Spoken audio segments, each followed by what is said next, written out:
Oggi comincia a Catania il 61esimo congresso dell'Associazione Insegnanti di Fisica.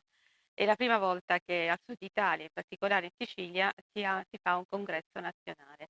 Noi siamo veramente orgogliosi di questa tappa fondamentale per la storia di questa città e dell'associazione. Il Beaujolais entra in questa organizzazione in quanto è la sede dell'AIFA a Catania.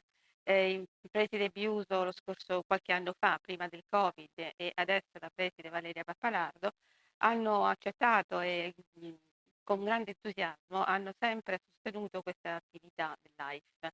Quindi noi prestiamo i nostri locali per le varie associazioni, le varie assemblee di soci, per eventuali corsi di formazione e quanto l'AIF vuole presentare ai soci di Catania, ma anche di Giarre e di intera provincia.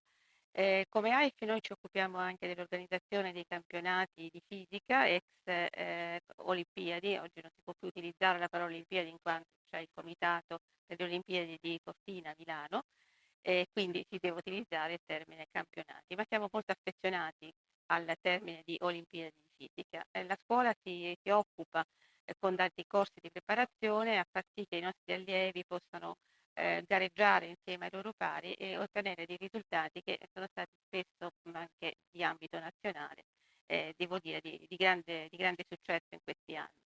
Ehm, Noi nella nostra scuola facciamo una grande attività relativa alle discipline STEM, perché oggi sono le discipline del futuro e è un modo di leggere la realtà di domani.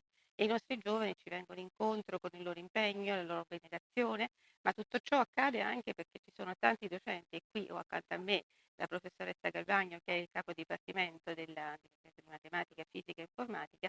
Insomma, hanno una guida valida, seria, ma una guida che sappia tirar fuori i loro talenti, guida che gli tira fuori l'entusiasmo e gli fa porre le domande, che poi insomma, li porterà necessariamente alla ricerca di risposte che troveranno nel loro profilo di studi che affronteranno, ma anche nel loro profilo professionale di domani.